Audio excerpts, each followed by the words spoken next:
You're listening to Ernestly Speaking, the only weekly podcast that covers friends, foes, and anything that goes. And now, for your badass host, Ernest Owens. And we're back for another episode of Ernestly Speaking with your host, Ernest Owens, myself. Well, this has been quite the weekend, or the week, because I've been in Vegas since Tuesday, and now I'm back in Philly. It's Monday. I made sure that I had time to really record this episode and do it in totality, because I knew I was going to be gone for a few days, and I have definitely enjoyed myself at the convention, but Vegas was a lot. And I promised myself that I was going to do this podcast, but right after, because however I was feeling, I wanted to make sure that it was out of my system as I started the new week. And also just because there was a lot on social media, so I wanted to get into that and some of the other things that have been going on. But I really want to say that it, part of me felt like it was a vacation because I was able to a lot was going on in the news, but I wanted to take a chance to somewhat, be in the moment. This is one of the few opportunities where all the Black journalists across the country are able to get together and, give ourselves that opportunity to connect and fellowship. And there had been people I hadn't seen in person since 2019, which is a lot, wow. One moment everyone's in, not Miami, but Miami adjacent, and partying and having a good time. And next moment, everything is virtual, and, seeing people after all these years, it was, quite the experience, to say the very least. Some situations were good. Some were interesting. It was almost to describe the convention before getting into some of the chaoticness of it, as the title describes, it was good to see people, and it's interesting to see how people's lives can rapidly change. Not so much in how people look. I mean, clearly there were people who looked a lot different. But it was more so the experience of just seeing how people's lives change. I think, when I think about myself, it was 2019, summer 2019, I was just got accepted to grad school, or hadn't been accepted yet. I don't know if it came out at that point, but I don't think the book agent came in either. I think everything was getting ready to happen. But this time I was, I was not engaged. I wasn't in grad school or had the grad school experience just that yet. I wasn't at all with a book deal. I had a book coming out. I was under 30. Everything was very, on the cusp at that point. And now 3 years later, my life has changed tremendously, and I think a lot of people did. A lot of people have had incredible glow-ups and moments, or was just about to be on that next moment, whether it was a new job, new position, promotions. I wasn't editor at large. I was writer at large. I had just been less than a year in since writer at large at Philly Mac. So now I'm editor at large. So much changed, or was different.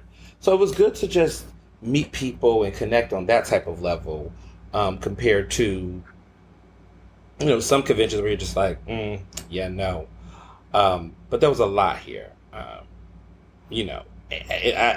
just thought it was a lot going on, that just completely, I was no. It was, okay. So I was off of a 5-hour flight from Vegas to Philly. And that was, I'm still slightly recovering from that, but I told myself I was going to take this down. So here's how this worked. I was there from Tuesday all the way till Sunday. I think how I want to get into this convention is going to go into the good, the bad, and ugly. So I'm going to start with the good, because as you can see, there's a lot going on here. All right. The good things. The good things is that, like I said before, I was able to reconnect with journalists, Black journalists specifically, Hispanic journalists.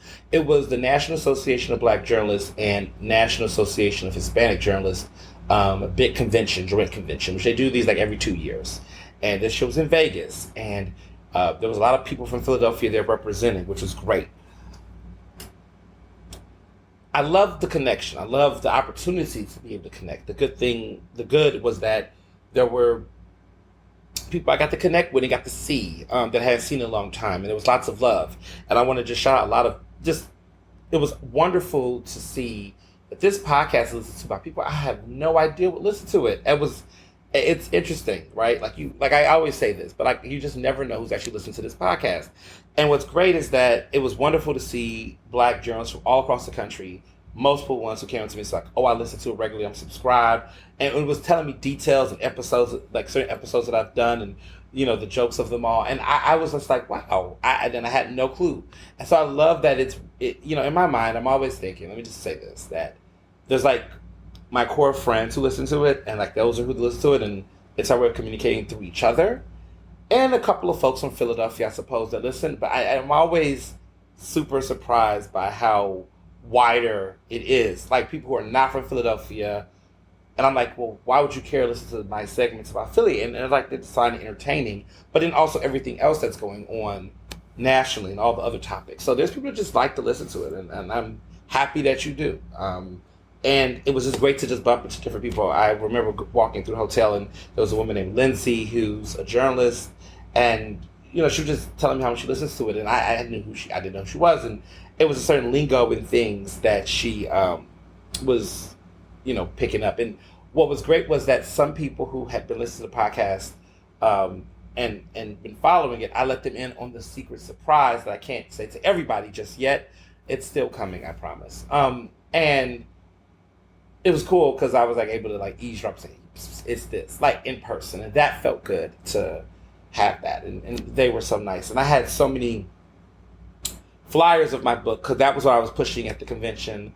For sure was the book, which was good. The reception was good. People were buying the book in person because the QR code was in the back. So like my hustle game, my flyer game, I felt good about that. Like putting it out, in person. That this campaign, this entire rollout is going to be multifaceted, but multicultural by default, right?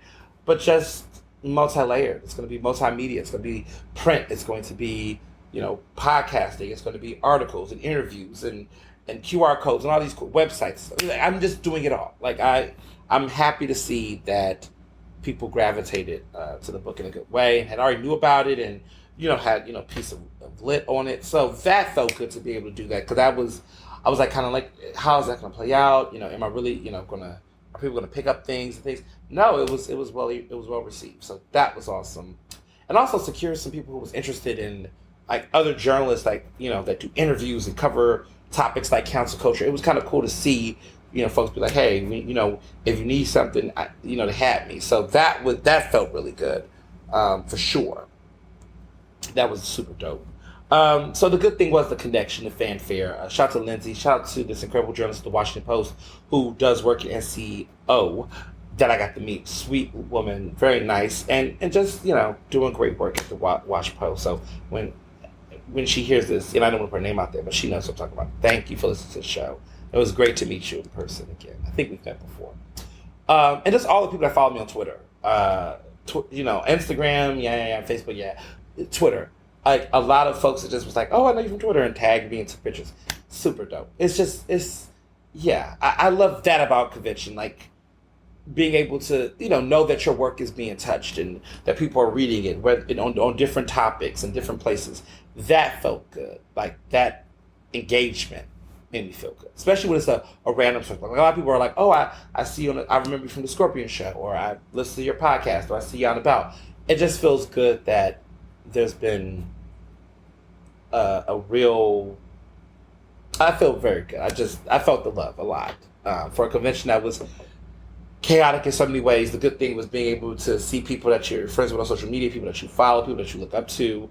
I connected with a lot of mentors. I met with a lot of founders of NABJ. I met with people who were past presidents of the Philadelphia Association of Black Journalists. It was just a homecoming in a way. That, like a reunion energy. That was great. That stood out to me the most, probably. Yeah. What else was good? Oh, my goodness. being with my family. So it was great. Mr. Johnson came. My father-in-law lives in Vegas. As you all know, Vegas is become a second home in so many ways.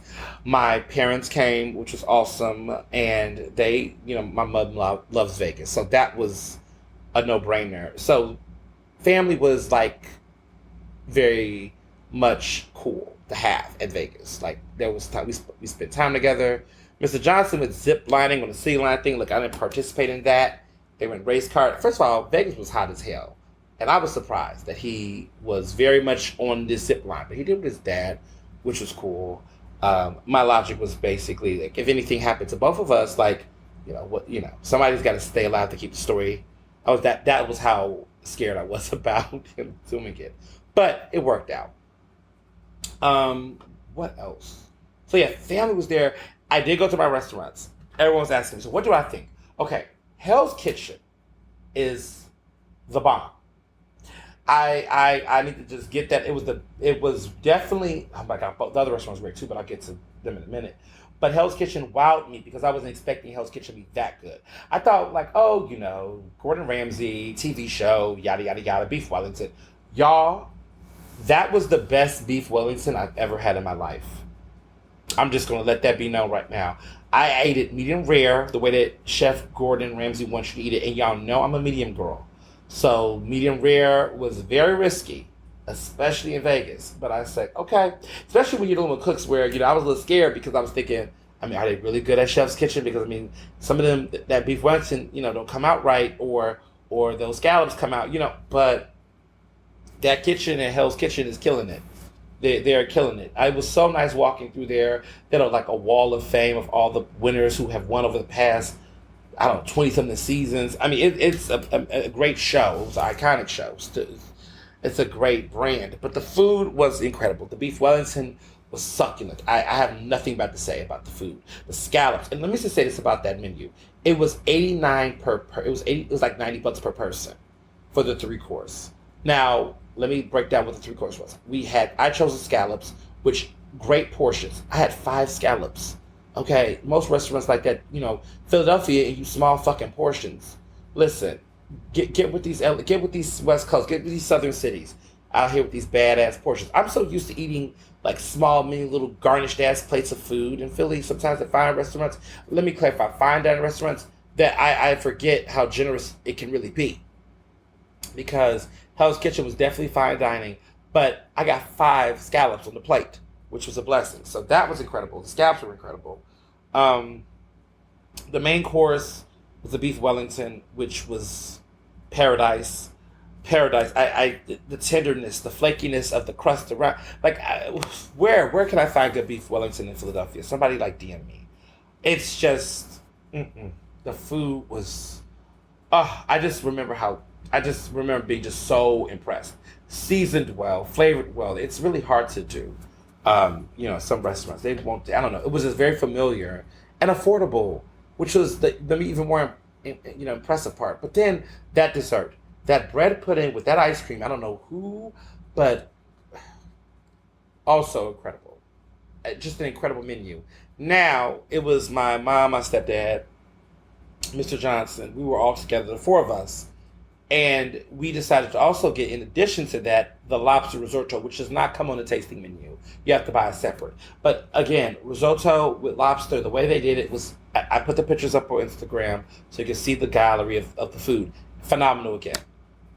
Phenomenal. Like, risotto, incredible risotto. Now I understand why Gordon Ramsay is yelling at them.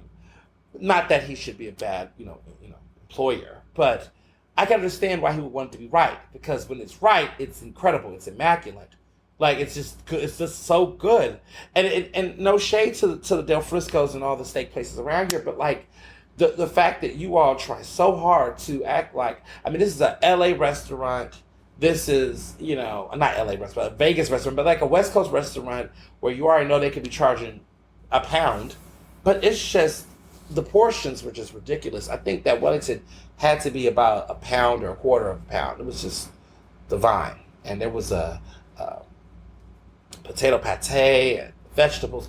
It's just, I'm still thinking about it. I'm still thinking about the juiciness. Now I'm wondering, was it, medium rare? Is that my new thing? Like, am I a medium rare person? or maybe because it was just like beef Wellington, so like maybe that was it. But like, I'm typically again medium well. I've worked with Mr. Johnson has a sweet spot for medium well because his family. I don't know if I said this before, but his family is like very well. They're well done people, which there's people like that, and I'm just like at that point, there's no need to eat the steak. You know what I'm saying? There's no need to eat a steak. What's the point to eat a steak if it's not going to be steak? Steak is like it's a piece of meat. It's meant to be. Steak is a meat. If you done sucked all the nutrients, all the juice, all the flavor, all the tender, all of it out, it's no longer a steak. It's a hockey puck. It's a hockey puck. I don't know, but I just that's what they like. That's what they like. Like I don't even get like I don't know. I just well done steaks. Love my family. I just think the well done part is just. But they're from Trenton. Trenton likes to eat everything well done. Jenna takes the royal mix. Clearly, they take the nutrients out across the bridge. I don't know. I just don't get it. But Mr. Johnson likes to sometimes do well done. Like that's cheating. Nope. Medium. So I think we're mostly medium now. But I moved to medium. I started off medium well done. I never was a well done person. I just thought I don't even like well done. Well done is like I don't know. I just always felt like it was burnt. It was just like no pink. It's just straight brown. It's like you're just eating flavored ground beef. I don't know. I was not a fan of well done. But when I was younger, I was definitely medium well. And then I want to say the last 5 years, I've got to medium. And on rare occasions, I might do medium rare. But rare, we don't do anything rare here. Like that's just disgusting. That's like literally you're eating a cow at that point. Like I want steak.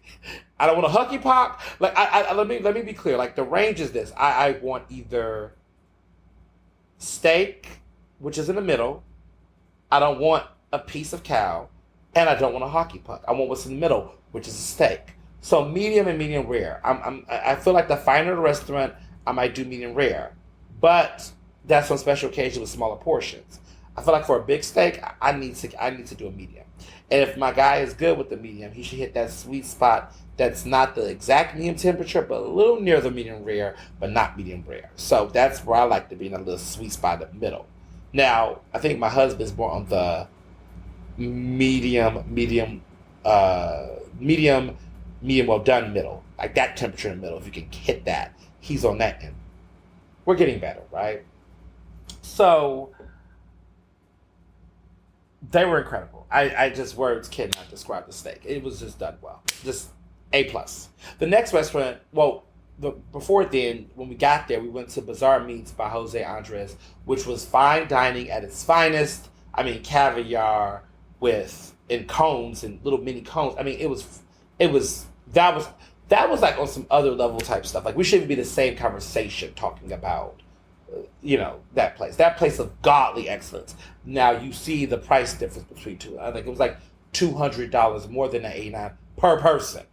Yeah, it was like, it was like my one time. Listen, sometimes you have to have what I call a floss feast and a budgetary feast. That was a floss feast. Okay, Bazaar Meats, the ultimate tasting menu, and Jose Andres. That is a floss meal. That's not a meal that you do all the time. But it was celebratory, and it was a cute trip out, and sometimes you just do grown things. So that was a cute floss meal. That is not what I do every time I go out. Otherwise, Ernestly speaking, would be in a different realm. But it was a great meal. It was a great time. So the food aspects of it all, my culinary experience was met. My goals were reached. I've always wanted to go to Hell's Kitchen. I always wanted to go to Bazaar Meats. Now, if I go back to Vegas, if I go back to Vegas, I don't know. I feel like I'm Vegased out. The girl has had enough Vegas fun. Unless I'm getting flued out on some paid special assignment, that's different. But I feel like I've had enough Vegas for the next decade. I don't need to go to Vegas for 5 more years. Unless, again, there was like a paid opportunity or something. But like just me going, I don't know if this is a regular thing. Because Vegas, baby, okay. Listen, I see why people have to gamble in Vegas. Because they're like, look, I spent some money. I need to make that money back. They need to make that money back. I was like, I have to recover these funds. I can't sit up here and just, Now, as far as Brittney, what we did, which made our Vegas experience fun, is that we had booked our reservation for things. Everything that we did do and go out to do, everything was kind of done in advance. So we could be able to curate the plan and itinerary. You can't go out there in the Wild Wild West unless you're a super millionaire. Okay, a regular millionaire, probably, who knows? But that's like a different type. Like if you're born into wealth versus if you are like working, Vegas will have you out here. You could lose your whole fortune out here in Vegas. The drinks alone. I mean, I always talk about high drinks. I mean, everybody's like, what is a high drink? Okay, a high drink is charging over $15 for a cocktail. Now, that's East Coast talking. Because in the South, if you charging more than $12 for a cocktail, it better be a super soaker. It better be something huge, okay? But I understand East Coast inflation. West Coast is the devil with those prices.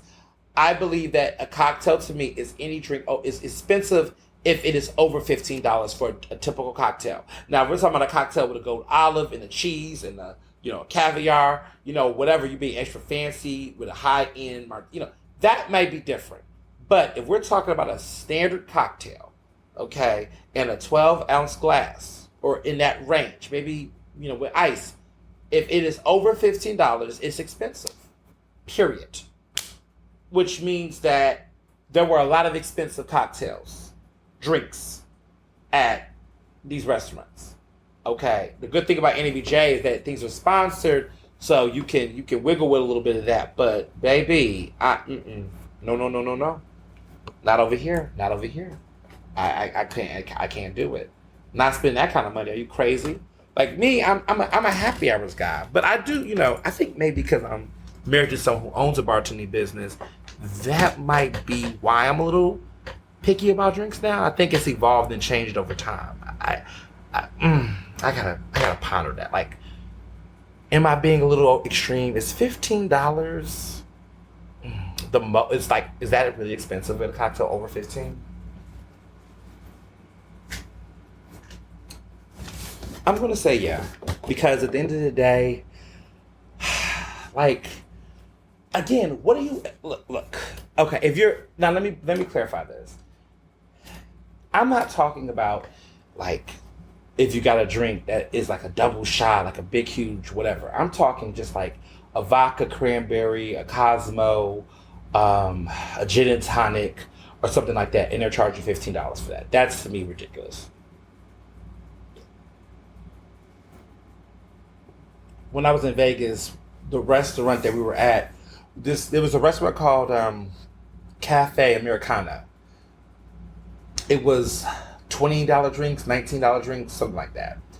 But it was there were good cocktails. Maybe mentally I was prepared for that, but it was like $19, $18 for cocktails. And that kind of took me off a little bit. But nonetheless, I can say I appreciate the food situations. Regardless of the prices, I can appreciate the food. That was part of the good. And lastly, celebration. I was very happy with the honorees who did win awards. As you all know, I was nominated for Best Magazine Commentary for my piece, The Year of the Black Queer Revolution, which was my debut for Rolling Stone magazine, which also received the GLAAD nomination this year.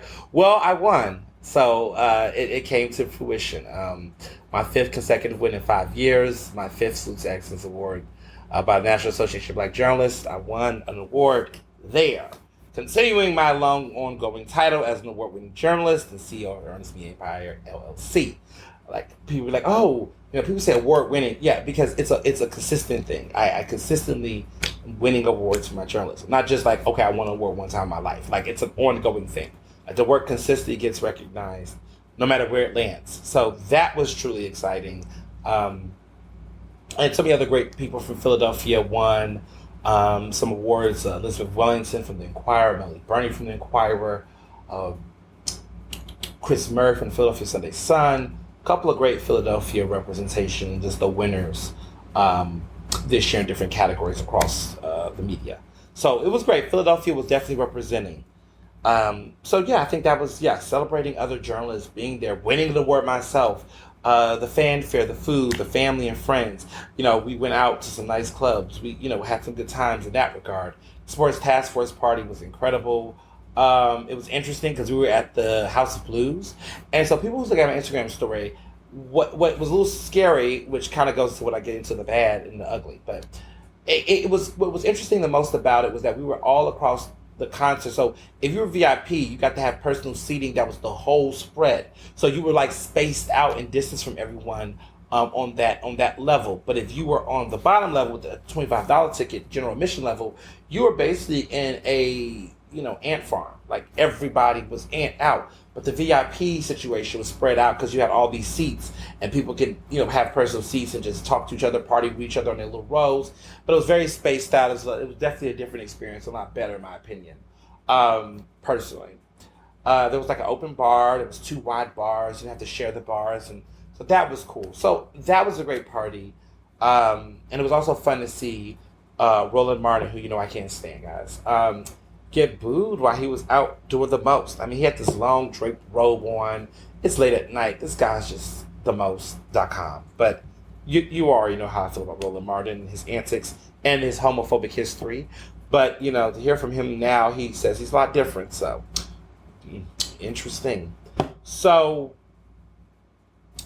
now let's get to the bad. I'm sipping on a Recess because I had to. First of all, this is so good. I love a Recess. And I miss drinking them because during the entire trip, I was, that's going to be including the bad part. So, yeah, I had to sip on my Recess before I get into this. The bad. And this is before we get to the ugly. So the bad. That hotel was a hot fucking mess. Caesar's Palace as a hotel is just god-awful. My friends and people who was part of my board, my leadership team, some of them stayed in the hotel, some of them didn't. Some stayed at the Flamingo. My parents stayed at Paris. Yeah, it was very much a clusterfuck. It was a big maze. Caesar's Palace was a huge maze. It was like going through like different tunnels to get to other tunnels. I mean, it was exhausting. I don't really keep up with steps, but like the girl did about over 9,000 the first day. From 9 a.m. to like around 6 when I stopped counting. I went probably like over 9,000 steps. And part of why I went so heavy on the steps is because I was lost as fuck. So all of the back and forth, the moving around. And trust me, I was using escalators. So even with the use of escalators helping me and some elevators in between, I still went that many steps. Because it was like distances were far in between spaces. The girl was lost. I couldn't find myself. I didn't get the swing until like 3 days after. Then I felt like I was a pro. Then I felt like I was telling everybody else where to fucking go. Also, it was annoying, the visitors, because we were sharing the Caesar's Palace with about 5 or 6 other conventions happening at the same time. Which meant that when people came up to me asking me 5 different times, because I had a suit on, where was the rideshare area, like I was working there, that was when it got on my nerves. I was like, they gotta be playing in my face. But who knows, right? So that was annoying. That as the black guy with the suit on, people were asking me for directions. Like heaven forbid I could be also at a convention. And they was like asking me like a service way, like, oh, sir, do you know where the rideshare, can you direct me to the rideshare area? I'm like, direct you? No. And I had to say, I don't work here. And they were like, oh, okay. So that was a little, that was trying it a little too much. So that was just that. I mean, also too, we had heard that Caesar's Palace was having issues with the flooding. So I could tell there was a sewage issue or something because it was stanky at certain parts of the hotel. And they didn't tell anyone that part. Also, one of my good friends, and also someone was a part of my leadership team from PMJ, they had a horrible situation with their room where they couldn't get Wi-Fi, mobile access, all of that jazz. And that was just definitely impeding upon their experience at their first ever convention. So that was also happening. Then you had a situation where, oh my goodness. Again, logistical number. Oh, the fucking app. Back to the hotel before I get to the app. More shade on the hotel. That hotel was clearly Caesar's Palace was a casino. And I'm angry with the National Association of Black Journalists and the convention people because it's like, as a person that understands health, and we're supposed to be like having all these COVID precautions and all this, why in the hell did you all think that having it in the middle of a damn casino was the smartest thing to do? The mask wasn't too busy shielding me from COVID, but also shielding me from all the fucking secondhand smoke I had to fucking inhale through this damn convention. Like, it was so much smoking. Vegas allows people to smoke indoors. It is horrible. And my clothes, I would go upstairs and spray Versace and look good out the shower, ready to go. And then by the end of the night, I smelled like a fucking marble pack. I was so mad, and there was nothing I could do about it. I hated it. It was everywhere. You couldn't run from the smoke. I mean, the only way you could avoid the smoke is like at a restaurant, like spaced out from the lobby area, because that was like the blocker. But once you got to the bar and everything else, it was just everywhere. Ugh, filthy. I don't even remember when we went to Vegas if it was like this last time. But like, that casino was too big, too much. Just service was crappy. Everything was just crappy. It was just crappy. It was just horrible. It's the worst hotel in America. I mean, maybe I'm being over-exaggerating, but maybe the worst fucking hotel that is over $250 a night in America. Because I know y'all was looking at Motel 6 like, girl, listen. For a hotel, for a place that charges over $250 a night, it's the worst hotel I've been to. My room was nice, but the service wasn't. $75 if I open a refrigerator. Charges about, trays and drinks and things like that no one actually used, but they were charged prices for. Crap. Charging people for Wi-Fi.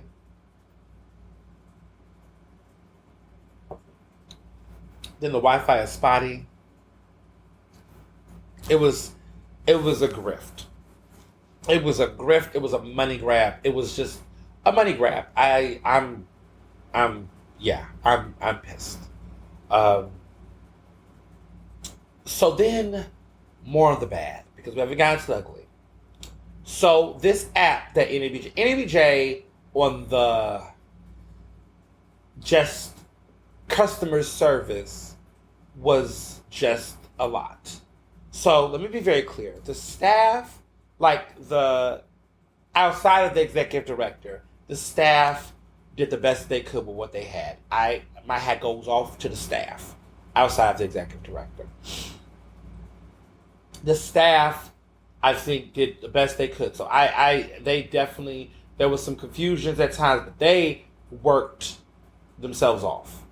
But the board and the executive director on customer service, it was a flying F. It was obvious that there was no strong strategy from the get-go when it came to being accessible. A lot of the decisions were things like their business meeting, their planning, all of these things, they just were just abruptly changing things at the last minute. And that was driven by leadership at the top, period. I will be very clear of that. The leadership up top, period, I don't know what was going on. There was just a lot of just weird things, like giving the Hall of Fame to your current executive director of your organization. Tacky and poor taste. I'm not saying that the executive director don't deserve to be pleased, for his work, but you are a paid staff member and you're getting inducted on the you're getting inducted in the Hall of Fame by I just think that's in bad taste. If you want to put someone else up, wait for them to retire, but to do so while they're still working for the company on salary is just in poor taste. Is it illegal? No. But here's the issue. I keep telling people this, and this is going to be a common thread every damn episode. Just because something isn't illegal doesn't mean that it's right. So just because it's not being outlawed doesn't mean that it's permissible to do or in good taste or proper, right? I guess legally you could be able to do it right. But again, it's just not, like, listen, there's no law, no federal law that prohibits white people from saying the N-word in public. No law. It's like it's law. You won't get arrested. I don't mean you may not get your ass beat, but it's you can't get arrested, right? So when people say it's free speech, it's my right, okay, yes, you have the right to say the N-word, technically, in this country. But here I am getting into my case for cancel book, culture book. But let me just say this. Yes, you can legally say it, but is it ethically or morally or in good taste? And these are the ways that people don't recognize that just because something is legal or not legal, the legality of something does not fall under the constraint of cancel culture. Otherwise, we'll be allowing a lot of things to happen that still is not just, even if it's legal. But here I go, sound like the lawyer I wanted to be when I was little. The point I'm getting to here is that a lot of things were just done in bad taste. And the leadership just didn't have their shit together. I mean, it just was a lot of just careless things that just kept happening. And a lot of that is in the ugly section. But other things that were bad, the app was bad. They put this app up, and this app just could not, it was keep updating but never there. And there's a good pal I know and cool with named John, who, yes, John, the same spelling, that did a post on Facebook and on social that was kind of like breaking down, showing a screenshot of how the app kept trying to, reload, and that pretty much was symbolic of the entire convention. That it was just a big, huge malfunction as an actual thing. So, like, if I explain my Vegas experience, it was a lot better than my convention experience. And is that because a lot of this was just poorly organized? It was a missed opportunity. There were just a lot of things that were wrong. So other things that were bad, like the panels, for example. A lot of the panels, first of all, when you get the schedule into a day or about 3 days before the convention, and most of us was not aware until the app came where things were located tentatively. But it was just a hot mess on that level. But on the panels, too many of the damn panels were sponsored by people. It was too many corporate sponsored panels, which I'm always worried about as a journalist, because it's like, are these people marketing to me, or are these people actually trying to give informed information? Like, is everyone just up there saying the best things about their companies and their jobs, and everyone's like faking it? And it gave me a little bit of that, like, these like cheap, like scammy ass, like self-confidence corporate, conventions where they have these people give these random ass talks about how, you should, drink 3 bottles of water a day and get these 8 hours of sleep and, be great, or, tell you to change the accent on your shirt and so that you could be corporate. I mean, there's some corny ass people out here.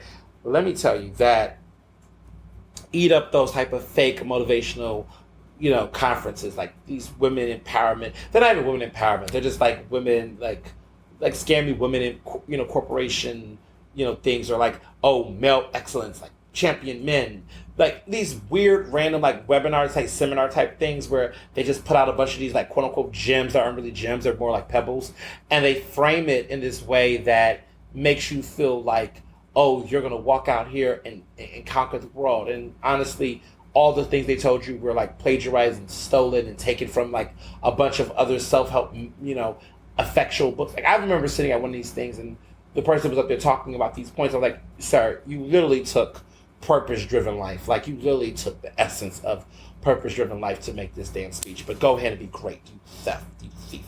But anyway, I just felt like that's how NABJ panels have been, like, some of them, right? As these people from these companies like Fox News and ABC and NBC and all these places, and they're like talking about how, so great everything is. But then you turn around and there's massive layoffs. There were like some people from Gannett that were like talking about how Gannett is booming and there's going to be so many new opportunities at the job fair. And I was sitting there while Gannett was announcing major layoffs and buyouts, asking me to buy out and things. So corporate media, y'all, I keep telling y'all, these media businesses and companies, listen, this is why I'm an independent. This is why I'm an entrepreneurial journalist, because it's just devastating. I feel like every year in the past during convention, there would be some major announcement of layoffs. Like, I remember it was BuzzFeed at one point in time. It was HuffPost one summer. It was a lot of these like changes.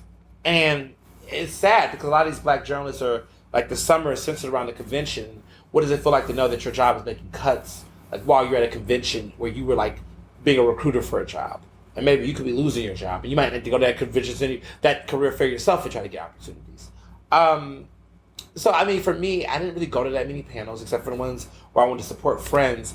But a lot of them were just all over the place, and a lot of it was just a lot of selling and things. There wasn't that much original panel stuff. And before you start and say, Ernest, why you didn't get on a panel? Listen, no one asked me to be on a panel at this convention, and I just didn't like the fact that it was unorganized. There were people who didn't even know what room their convention was going to be in or what days and official times, even though they were making like certain types of arrangements with their time and their schedule to travel in. I couldn't deal with the chaos of it. So unless we'll see. But this conventions are not like the conventions that I'm used to. But I will say I got a good opportunity to network with people and get Twitter followers and stuff like that. Getting Twitter followers and people in that regard, that was good. But everything else that was happening, it was kind of like maybe. So outside of the panels, the logistical errors, these are all bad. Let's get to the ugly. The ugly of this was the fact that the whole COVID procedures was just not there. There was moments where there was enforcement, right? Like we got the escalator, they were like, oh, you have to wear a mask and this, that, third. But like by the second day, it just seemed like masks were coming off. And to be honest, at certain points, given how everything was rustling, I didn't always keep my mask on. But what I will say that I did differently was I tested every day. Like I tested every day. I had enough. Y'all know I don't play with my COVID test. But I tested every day. And I had enough, thanks Biden administration for those 2-packs because we got like up to several and then Mr. Johnson had tests. We had, I think, 3 tests apiece, I think it was, or something like that. And so we was able to test every day. And every day, it was negative. So far, so good on that point. I just was like, that was what made me feel a little bit better. At certain points, like if I was familiar or if I was distanced, it was what it was. But the truth of the matter is, like, the COVID procedure, like masking at NABJ official areas, but then there were unofficial. So if you go downstairs to the lobby, when you come upstairs, you have to have a mask. But like, I don't know. I don't know. I'm not saying that no mask protocol was bad, but I mean it was good that but it just didn't logistically make sense. Like you have to really isolate the space a little bit. I mean, like hell, if you want to do that, you should have had it in Birmingham this year, you should have had it in Birmingham this year, not next year, because all of the aspects around COVID, like if you're gonna have a convention, like I'll give an example, like NOC. Like NOC was very big on vaccinations and things of that nature, hand washing, all of that. But everything was literally at the DoubleTree, and we had everything in one area, and there was just a lot of like interaction. It was not a super spreader, from what I gathered, because now it's been like 2 weeks since. And pretty much it wasn't that many people who tested positive. Like I think a few people did, but collectively it wasn't the massive super spreader, based on social media and based on just everyone I went to tested. Like even it was in Philly, so that made it a lot better. But I tested negative, so I haven't had COVID at all this entire cycle. I don't plan to. So far so good. It's a miracle. But as for other people, there were 2 students who reportedly had. I believe tested positive for COVID. That was part of the student projects. But they said the staff and people tested negative. But I was like, if they were exposed to someone that you all know potentially, then more people should be out of the mix. But we never got updates on that. What I can say is that I know that there were some people who were at the convention that were telling people that they had got COVID and they quarantined their hotel room. I don't know if Kevin Frazier, who's from Entertainment Tonight, who's like the big Beyoncé Destiny's Child interviewer guy, like he's like a big Beyoncé fan. He's the guy who's asking Kelly about Beyoncé, which I get annoyed with. Sometimes I'm like, look, Kelly's out here to do her thing. Don't ask her about Beyonce's album. I mean, I don't even think Beyonce want y'all asking Kelly about the album because Kelly has had a history of slipping up on some things. Y'all remember that? I know y'all remember about the baby. Mm-hmm. So, like, Kelly knows not to say anything, to be honest. But anywho,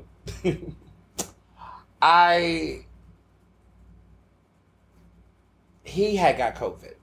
I don't know if he was at the convention. He was supposed to host the Salute to Excellence Awards, but he couldn't because he contracted COVID.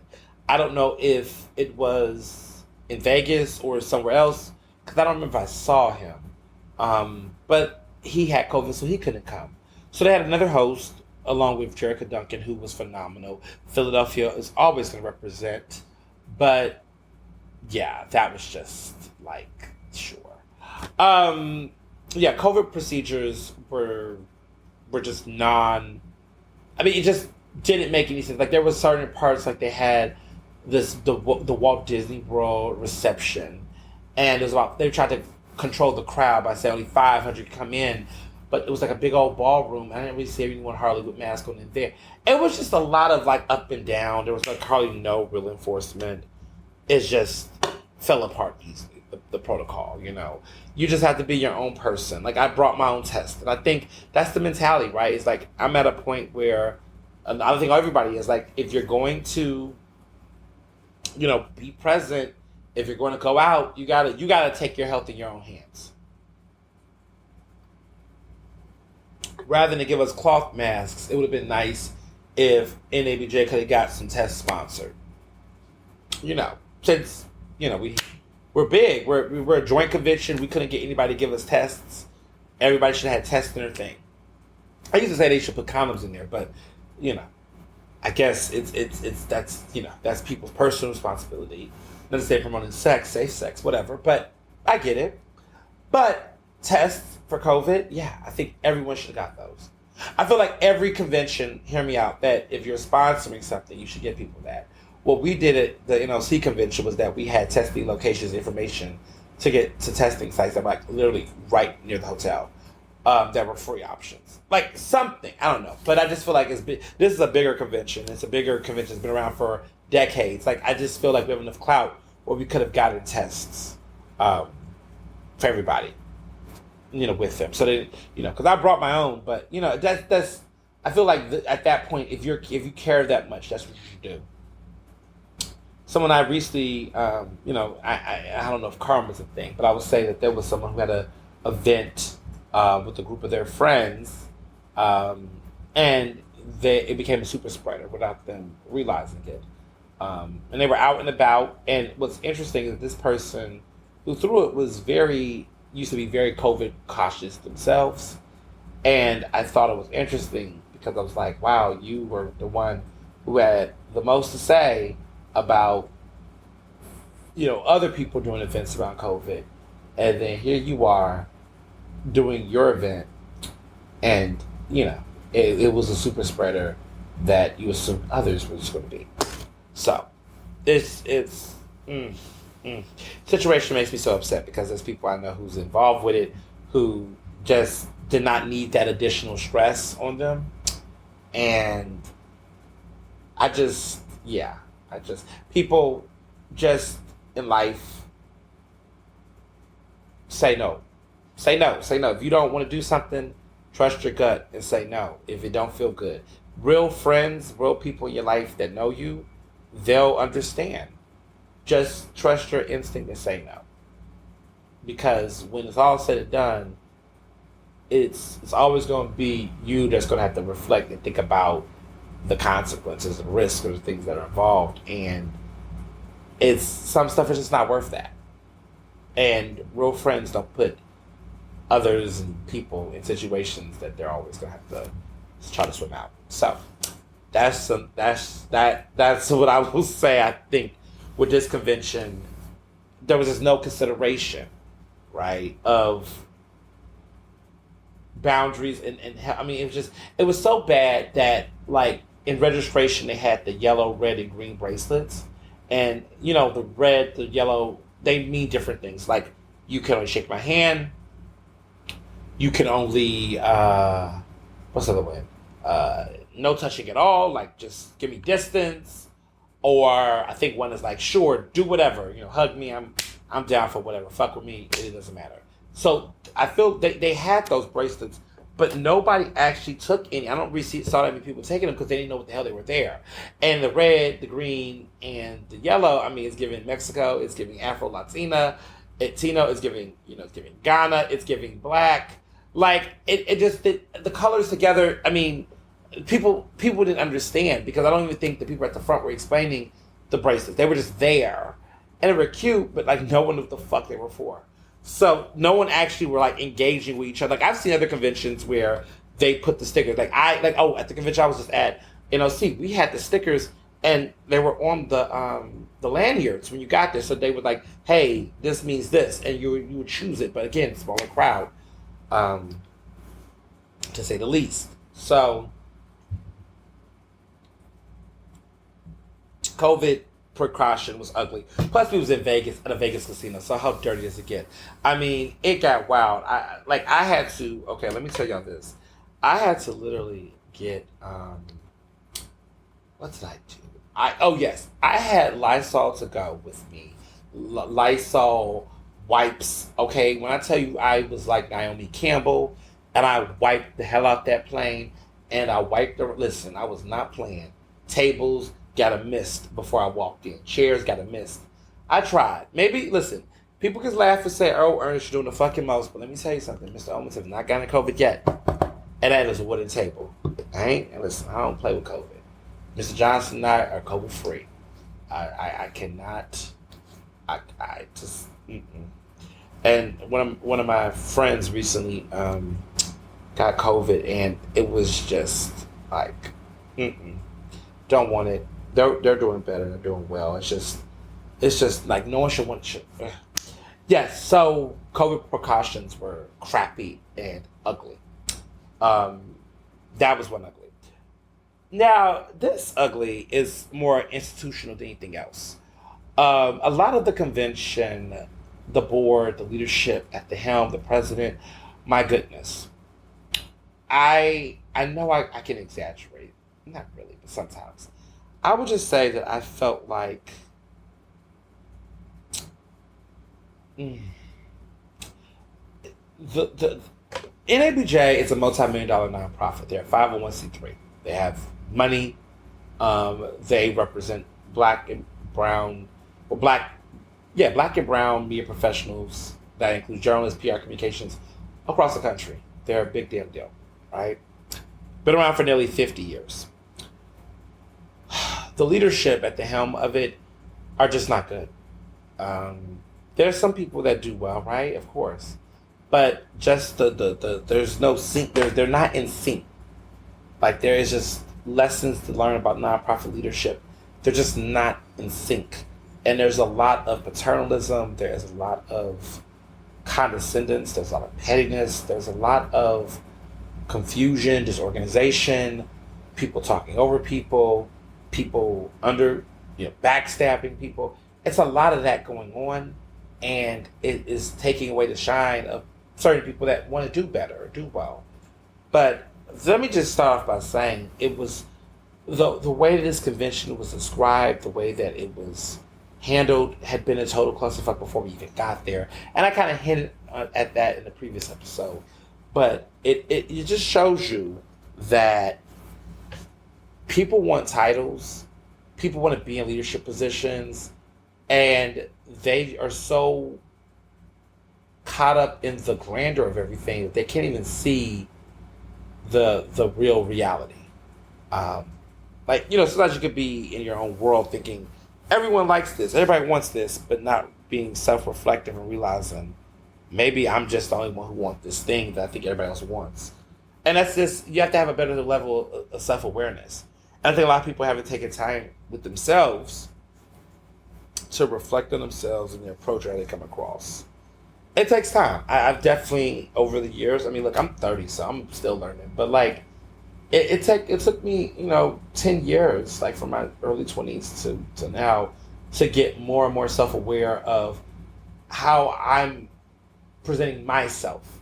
I can't change people's minds about how they view me. That's not the point. But I'm really someone who's really intentional and working hard to consider and think about, okay, what are my beliefs? How do I really feel? And are my actions articulating that in the way that I want it to come across? That's a very hard thing to master. And it's something I'm consistently thinking about. And it will probably be for the rest of my life, right? It's about intentionality. But it's something to be said, because here's the thing. And this is what I've learned in interactions over the years. I don't pussyfoot around, like, with expressing concrete thoughts and making sure my stances are there. I think the passive aggressiveness of people, I think people tiptoeing in the name of thinking they're not going to hurt someone's feelings, I think is more infuriating and more frustrating, more disrespectful than people can imagine. And I think the problem is that people think that articulating your thoughts means being blunt and being in your face, I'm ready to fight energy. And that's not actually true either. It's really about mastering the skill to be able to say, I'm not doing something, and knowing why you're not doing it, and being at peace at why you're not doing it, and then understanding that the chips may fall wherever they may fall, but as long as you were genuine and true to whatever decision you made, that you can live with it nonetheless. I know that I just dropped a serious gem, but take some time to think about what that means. I've definitely had to take some time to think about what that means, to be honest. Like, what that meant to me, my future, my career, and everything in between. I definitely have had to do that more, and I'm all the better for it. Because I think there are a lot of people who are just always putting so much energy and avoiding the conversation they need to have, avoiding the confrontations and conflicts. And I will say, and I forgot to say this, one of the best things I did do at this convention, because I did talk about this in the last episode, is I did have some in-person conversations with people that I had some conflict with or some beef with or something of that nature, that I in person, so I didn't see them, because as we bloom up, haters come out the woodwork, or people throw shots that just are unnecessary. People do a lot of things on Twitter and on social media, and then when you see them in person, it's a different kind of conversation. And I think that's not to say anything about it. It's just that sometimes you just have to roll up. And again, no offense, but somebody just have to be like, hey, what's up? Yada, yada, yada, blase, blase, blase, as they say. What's up? And get there. And what I will say is that in each of those conversations that I did have to have at convention with certain people, they ended well. Like, there was no bad blood or anything. Like, most of them ended in very respectful, like, we're understood, we're on the same page, got it, and people can apologize and be grown-ups and be be grown-ass adults and shake hands. That's important. I will say that a lot of the people in the NABJ leadership, they don't have that type of common sense card. So what happened a lot was just situations that were just done to just be downright dirty.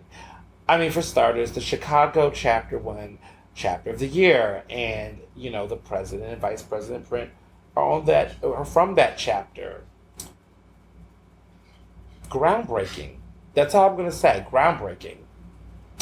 If you know where that reference comes from, it's a classic reference. Florals in the spring. Groundbreaking. That's how I felt about that entire situation. I mean, we know who the best chapter is. So there was a lot of games being played on that level. I wasn't invited to the president's reception, even though I was a chapter president, because the current national president hates my guts. I'm just not going to kid you. She hates me to the highest degree, in my opinion, to be honest. And, I don't hate anybody, but I strongly dislike her. It's very sad, because her predecessor is like my mentor.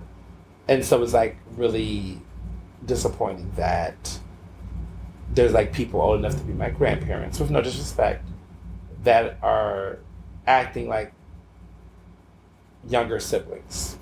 And it was just disappointing, some of the energy. Like, I said good morning to her, and she was looking at her phone, and she couldn't even look up to respond back good morning. A lot of just glares, passive aggressive. Just it was just very ugly, and that was unfortunate. But she's got one more year in her term, and after that, hopefully a new leader will emerge and a better leader than what's on that board. This front runner that no one wants to name, Sour Lemons, but people want to just be complacent with the leadership, and that's why we had some issues. So one of the issues that came across that we have we're a nonprofit, right? And at convention, the business meeting is like important. It's like a sacred thing that members are supposed to go to. They put the damn business meeting on a Saturday morning at 7:45 a.m., which was literally the same morning of the night after the biggest convention party of the week, the Sports Task Force Jam, which if you know what I was talking about, y'all saw that video, right? Fortunately, I made it to the business meeting on time, but I had to literally kill my sleep. And that's the other thing. I was sleep was just a hit and miss each night. I didn't get a full, night's rest until probably, literally Saturday night. Because the after party, I left early. I left at midnight, which is early for a young gal like me in these media streets. But I left at around, oh my God, what time did I leave? I left at 12 and then got up around 8 o'clock for my flight. So I got 8 hours of sleep, or roughly 8 hours of sleep. So that was probably the best thing ever. But I'm probably going to be sleeping this week. I mean, I have things to do this week, but I'm going to probably make this a sleepy week with a couple of drop-in appearances. But if you don't feel like you see me out in these streets this week, which is tentative, then listen, I was out, I was asleep. That's the excuse. I was asleep. But, I mean, honestly, text me, whatever, you know me. But, anywho, don't ask me for anything stupid. I was asleep.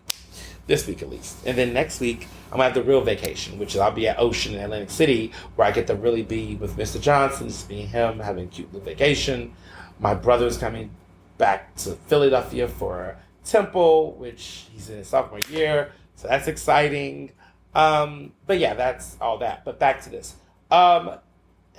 Just leadership was just bad. So this business meeting is at 7:45 a.m., which hardly anyone was there except for founders and former presidents and myself and my board, who shout out to them for getting up and joining Representative Philadelphia. But it was dead as hell, which there was no breakfast. There was no incentive to be there. It was just almost if you were there, you were there. And it was almost like the president wants to be there because, she was interviewing the first black press secretary that was not interim, let me be clear, who is also the first opening queer person as well. She's everything.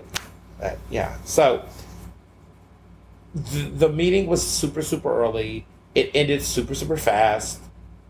We didn't vote. We weren't allowed to vote in a business meeting, which never has happened in the years I've been at NABJ, that you weren't allowed to vote at the business meeting because all of a sudden they had concerns about quorum.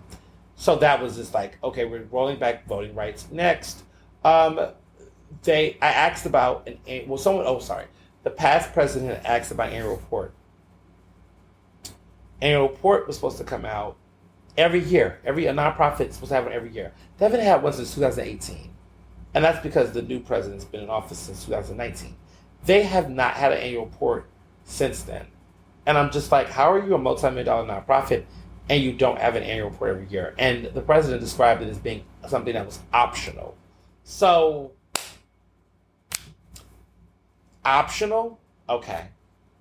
So then, in that business meeting, I raised questions about the fact that you cannot find the national organizations taxes, they're 1090s, their forms. You can't even find them, the most recent ones, since 2019. The taxes have not been filed since 2019, visibly. But the executive director who was there, who was also inducted to the Hall of Fame this week, go figure, basically said that they were in compliance and that they did do those things. But the problem was we can't see them on the IRS website right now, which I hear some nonprofits like to not publish those until later. And I think those are for political reasons, because I think, in my opinion, that NABJ isn't being as transparent as they could be about how much the impact has impacted their finances. How much the pandemic has impacted their finances. I think the impact of the pandemic, like we just don't know how much it has been fiscally. And this administration started in the summer of 2019. We haven't seen 2020 taxes. We haven't seen 2021 taxes. They said those things have been filed, but we haven't seen them. What also stood out to me is that ever since the administration, the salaries of staff went up tremendously. So it started in 2018, the tax reported $500,000. Now it's $900,000 since 2019. But we don't know what happened in 2020. We don't know what 2021. It's not visible to us. And so I was asking if we could, retrieve that information. And they were like, gave me the impression like they would, if you want to see a compliance form or whatever. I said, okay, sure. But I want to see the money. Like that's, I imagine there's someone there. I want to see the money. Like this is a nonprofit. This is not a private company, right? We get money from sponsors every day. How the fuck we don't have an annual report, and how come we don't have any information on our, on the finances in that kind of public way? It just was not a good look to me personally. Other ugly things. The party that we had, the after party was a lot, and this president has been having a hard time on stage. I mean, when they were interviewing the first black press secretary, in that conversation, they did not have their mic working, and they were getting assisted. That was awkward. I don't know if the technician had something in for the president, but that was weird. And then during the gala, they delayed the video rollout, so she looked very frustrated on stage. Also, not a good look. But the other major thing that stood out was that at the after party last night, or on Sunday morning, or however you describe it, there were a lot of people there. The setup was very all over the place. Food, people drinking, eating, talking. There was like people going up and talking on stage, but it seemed like it was very intimate. Not seemed like it was an event for everybody to pay attention to per se.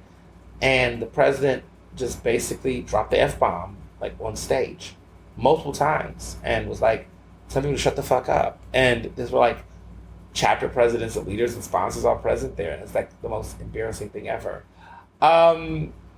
And what it represented to me in that moment was that this is a person who has seen what's end. Like they're tired. They're sick and tired of being tired. It was giving, I'm over this. It was giving very much like they were ready for this convention to be over from the jump. They're going to go off and fly off to Martha's Vineyard. I doubt the organization will get an apology for the person's behavior. There are board members that are apparently trying to urge them to apologize. I don't think they are. I don't think the president will. It's just embarrassing. But next year in Birmingham, which is not the most exciting city ever, but there's a lot of rich black history there. So I'm like, have to mentally get myself prepared to like really be interested in the history. But like, we can't go out at night. Like, I'm black and I'm gay. Like, I'm not. And given how these midterms play off, I don't know Birmingham. You know what I'm saying? It's like, it feels like I'm going to be confined to the hotel because I don't feel comfortable going out to bumblefuck anywhere. Getting in an Uber, getting stopped at a car. I mean, I don't know. I don't know. We'll see. It just got to be a better plan. I think it's going to be better it has to be better than Vegas, because I like when we're in cities where we take over the fucking city. Like when NABJ was in Detroit was happy we were there, and it seemed like everything was like geared towards our convention this big way. Versus Vegas is 1,000 conventions, so no one gives a fuck about what you're doing. You're not that important. Miami situation, that was a similar situation, slightly with the interest. I mean, but it was a little bit more intimate. I mean, it was like a resort, but like I miss New Orleans, but I really miss DC was not that bad in retrospect compared to this. I don't know. I just felt like there was not a lot of people at this convention. I don't feel like there was a lot of people at this convention. Like, I can't wait to see the numbers, but it didn't feel like there was a lot of people at this convention. Which also was interesting within itself.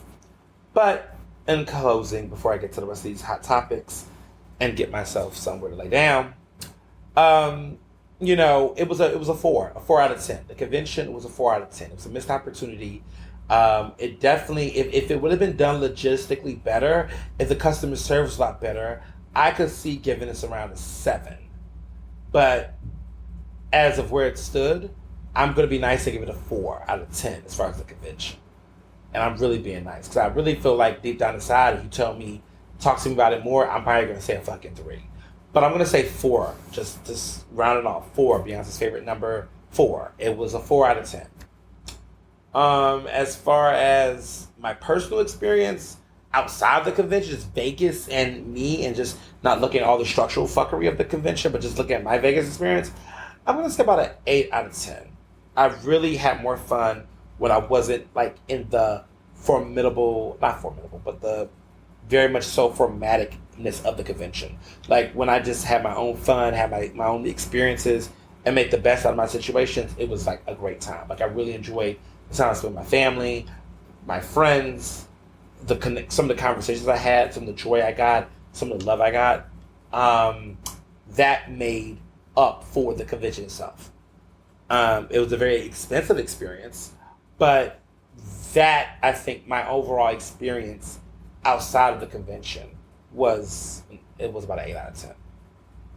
Honestly, why I wasn't a 10 is because I felt like I wish I would have went out a little bit more, but then part of me was like, no, because I was tired. Like, I didn't go to the pool at all. I didn't take any advantage of the pool. I did not go to the pool at all. I didn't really leave the hotel, but part of that was because it was hot as hell. So the only time I left the hotel, like Hell's Kitchen's connected slightly to Caesar's Palace. Bazaar Meats was at the Sahel, and we went like before everything started. So that was the only time we really left. And then we went to House of Blues, but that was connected to the convention. So I probably, in a perfect world, could have slid out maybe 2 more times. I would have got a 10, gave it 10. But, it was just a lot going on. So I'm not going to beat myself up. So, overall, cute. So, Biden and monkeypox. Monkeypox, public health emergency. It's here. I don't have it. None of my close friends have it.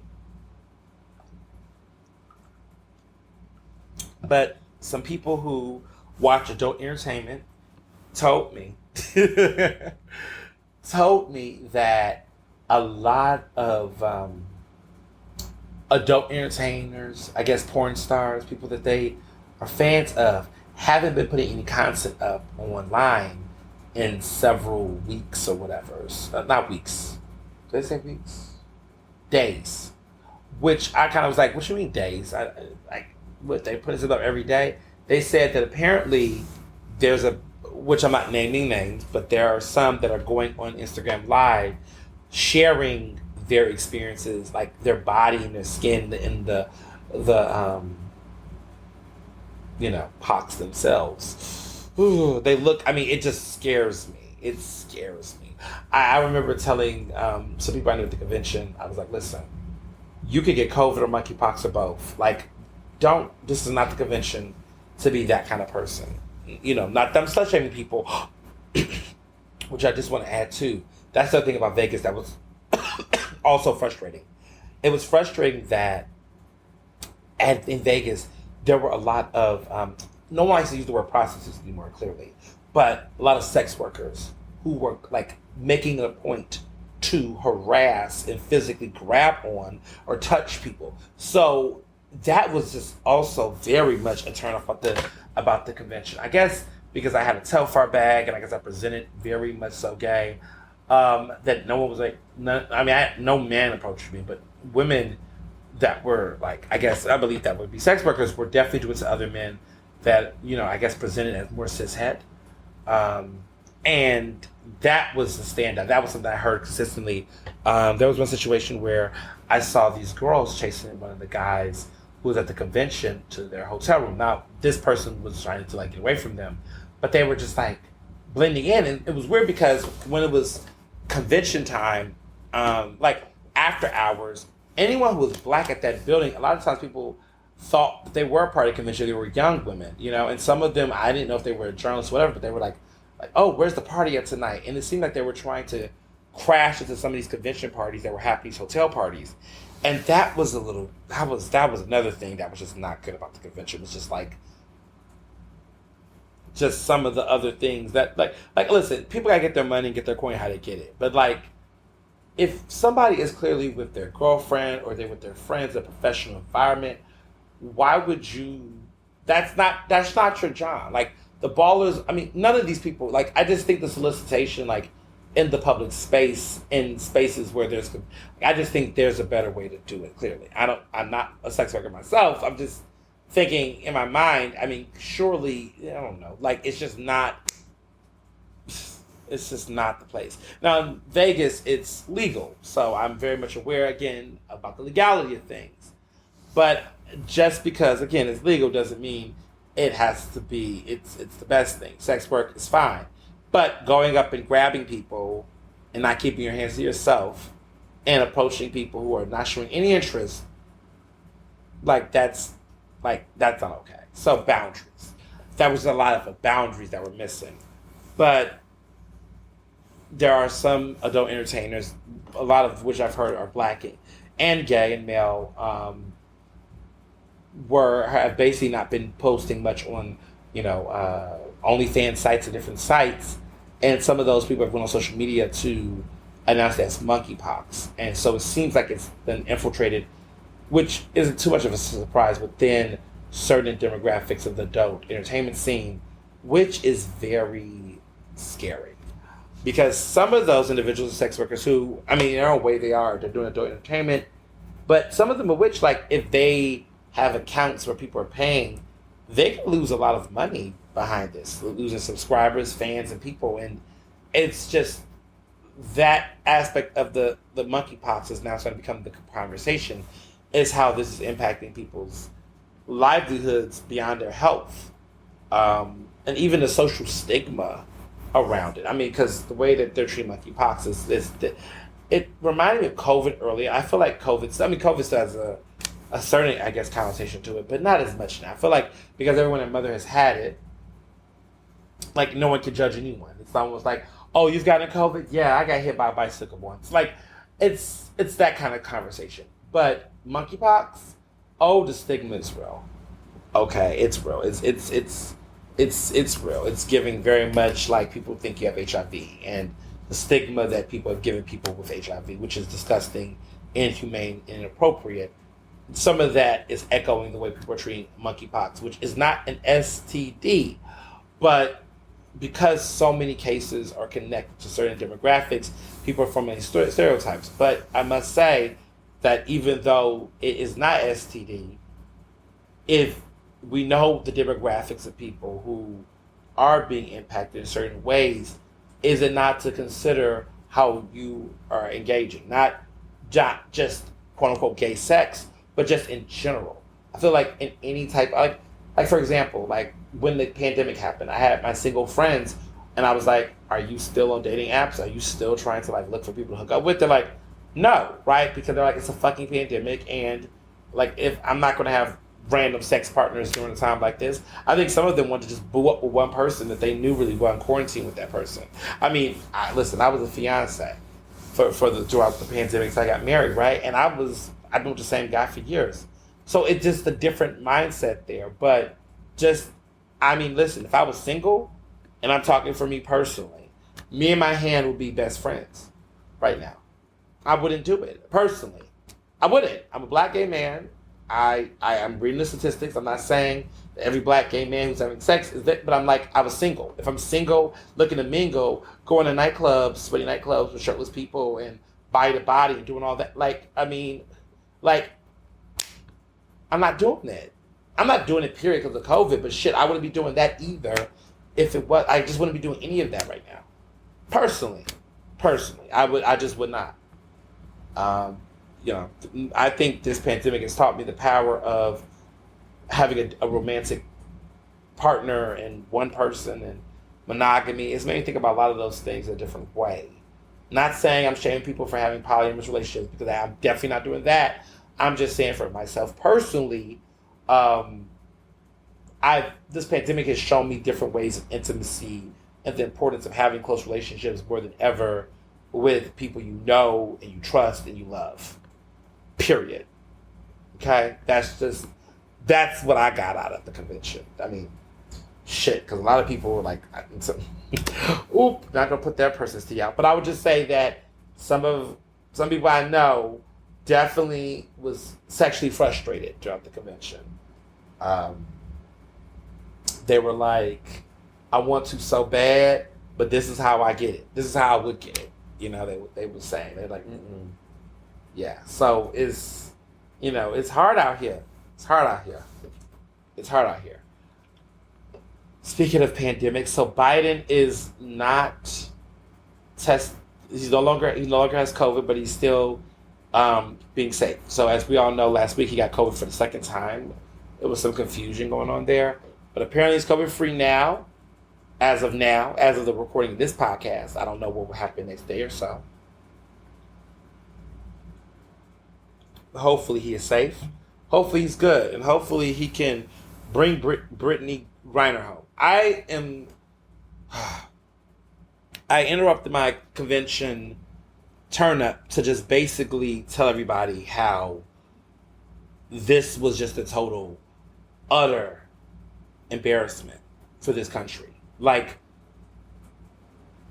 9 years, I'm hearing,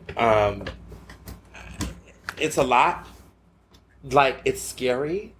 And, there's been people who've asked me, like, what can be done and what organization do we support? There's nothing you can do.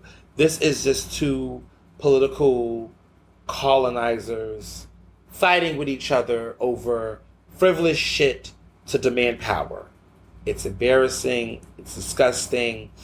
It's why I'm scared. I was always scared to be a foreign affairs type of journalist because of just the fear of all the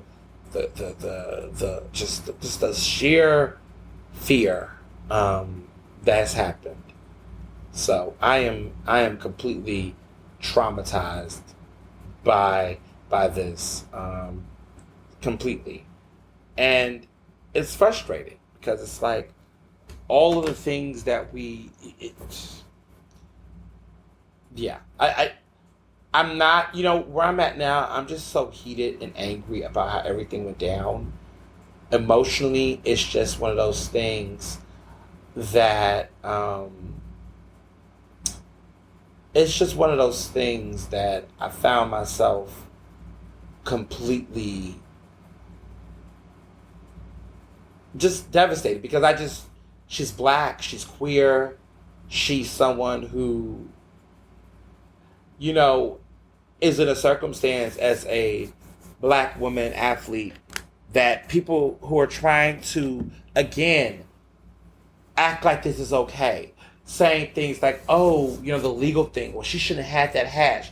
Do you not understand that none of this makes sense?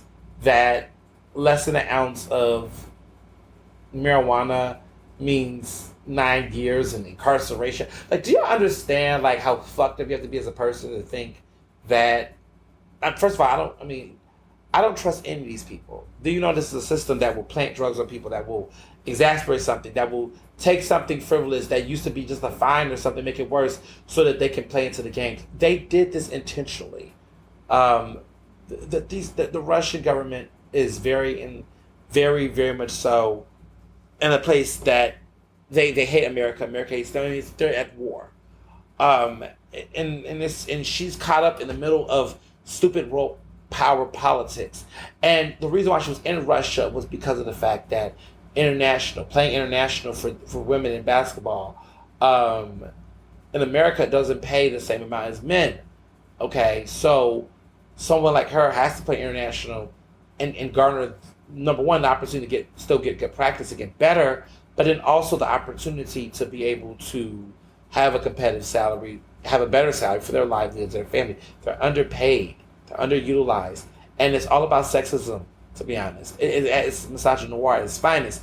There's the talent level, the excellence level is there. It's just the conversation is about ads and money and profitability. So because women in sports aren't considered as profitable as men in sports, nobody gives it as much money. So therefore, they are working their butts off and their bodies off and do not get anything comparable to what they should. And it's sexism, institutionally. And so it puts women in these positions in sports to say, look, I'm an athlete that want to continue to play hard. I don't want to just stop here. I need to play, and they need to make more money. They need to do better in their minds. That's how they feel. And the responsibility that burden is put on the athlete and the player, it's not on the actual, association, right? So athletes like Brittney, play basketball. They travel around the world, and she's playing in Russia as an athlete, and got caught up in the middle of this stuff because of the circumstances that be in her own home. We have people out here who's been in jail for carrying less, 20-year sentences for carrying dime bags. It's disgusting. And so what is there to do with Brittney? It's up to the president, right? It's up to the president at that point. It's beyond our scope. It is in the president's hands. And there's a lot that can be said about that. And we keep on falling for these political tricks, and we just keep doing it, and honestly it's exhausting. And I think about her family, I think about her wife, I just think about everything, but there's no organization that can do anything. There's no way that we can donate our way out of this, if that makes sense. There's just no way we can. Too often we think about that we're put in positions where there's some group that could get a check or something, but this is not one of those times. It is really bigger than the citizens are. Like, we can't, urge Biden, which I guess Biden's going to do what he can, but it just doesn't seem like anything's coming of it right now, which is very unfortunate.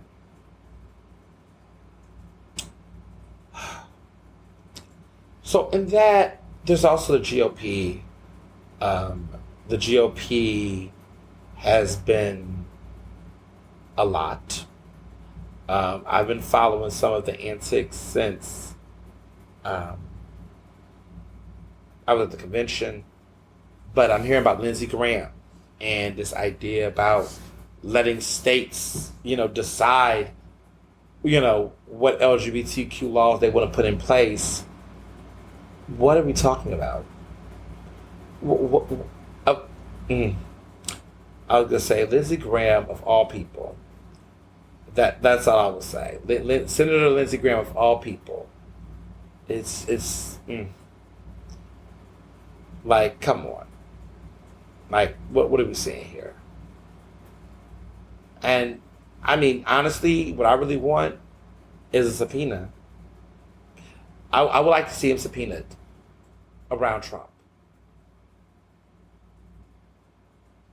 And so Lindsey Graham, the argument Lindsey Graham has said is that he believes that gay marriage rights should be left up to the states.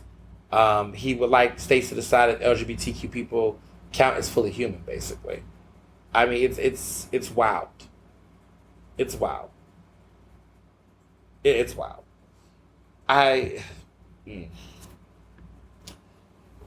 We knew this was going to happen. That here we are. We've talked about this, all this common ground, all this. There are some Republicans, there's some good on good sides, both sides. Listen, at this point, the resistance. Now, that's something you can fund. Fund the resistance. Fund the people who are actively working to get these people out of office. Because they're drunk off the power. And they're going to keep going. They're just going to keep going. They're trying to see how far they can go. That's where we're at with them. They're like, we're just going to try to push extremes. And there are people like Kansas that's bucking at them, right? Kansas voters were like, no, we're not going to do an entire ban on abortion in this state. Kansas is like, nah, y'all doing too much. And what I've heard is that they've got off of Roe v. Wade a little bit, trying to tone down that rhetoric, because they're realizing that in those states where they're trying to act like they're going to end it, privately, the Republicans are having abortions just like the Democrats. It is not a partisan issue. Abortion is a very bipartisan desire. It's a woman's right, and whether she's from a red or blue state, I think women in those situations want to have that right, especially given that this is something that's been addressed nearly 50 years ago. The fact that we're now coming back to it in this way is just god awful. So, yeah, it's just like, and they're going to start eating their own. Republicans are going to break into factions where they're going to start eating each other. They've already have, but I think now people are starting to recognize that Democrats, destroying Democrats, is not only what they have in common. So there's a lot of backbiting I'm starting to see happen on that as well. Moving along, Breonna Taylor. The officers connected to the no-knock breaking in and murder, I'm saying murder, of Breonna Taylor, they're being charged. There's going to look like there's going to be a trial. It's been what, 2 years, over 2 years, since 2020, where we were saying, talking about George Floyd, and hashtag say her name was resurrected again to talk about this. It's a lot. It's a lot.